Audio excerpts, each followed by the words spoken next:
રઘુવંશી લોહાણા સમાજના હોદ્દેદારોનું જલારામ મંદિર ખાતે કરાયું વિશેષ સન્માન।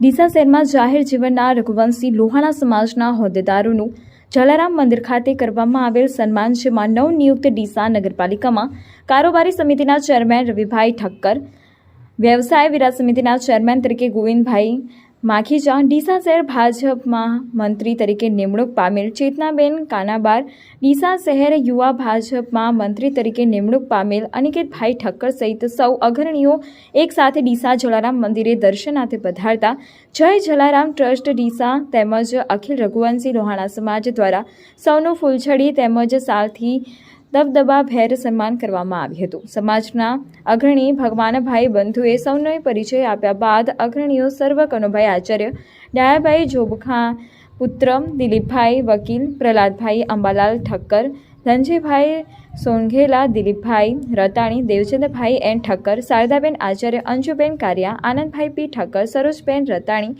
ભાવેશભાઈ જોબનપુત્રા, પિયુષભાઈ ગટ્ટા, વિષ્ણુભાઈ ચતુરલાલ ઠક્કર સહિત સૌએ શાબ્દિક શુભેચ્છાઓ પાઠવી સૌને વિશેષ પ્રગતિ તેમજ સારી નગર સેવા માટે આશીર્વાદ આપ્યા હતા।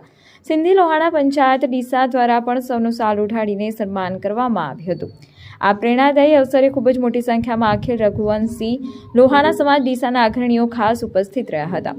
શુભેચ્છા ગ્રુપના બળદેવભાઈ રાયકા તેમજ ચંદુભાઈ એડીટીએ ખાસ હાજર રહી શુભેચ્છાઓ પાઠવી હતી।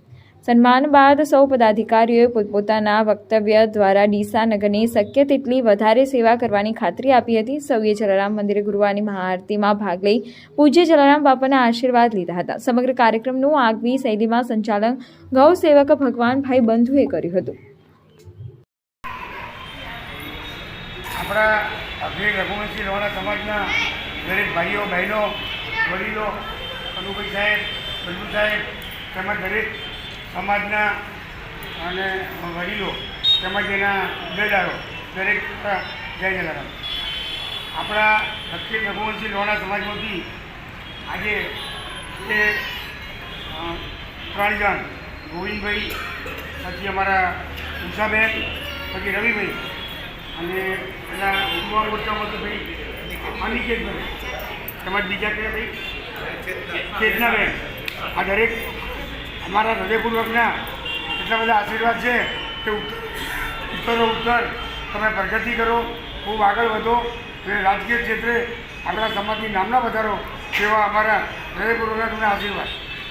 તેમજ દરેકને કોર્પોરેટર જે ચૂંટાયા છે અને એમાંથી એમને જે સારા હોદ્દાઓ મળ્યા તેમને પણ મારી એવી નમ્ર રજૂઆત કે જેમ ભાઈએ કીધું કે ભાઈએ એમ કોઈ પણ વ્યક્તિ કામ લઈને આવે ખરા દિલથી, ખોટું કામ નહીં પણ સાચું અને સારું કામ હોય તો એમને તાત્કાલિક કરી અને આપણા સમાજની શોભા વધારજો।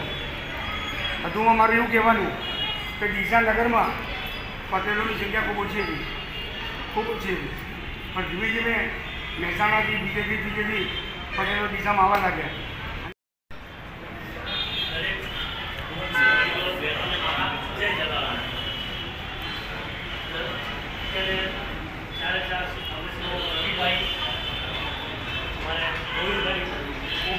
ગૌભાઈ બરાબર ને, મારા ભરતભાઈના મારા મિત્ર છે, ખાસ ભેગા પડતા એમના ભાઈ ઉષાબેન, ચેતનાબેન, અનિકેતભાઈ, 5 બધાને પહેલાં મારા હૃદયથી જય જલારામ અને અભિનંદન ખૂબ ખૂબ।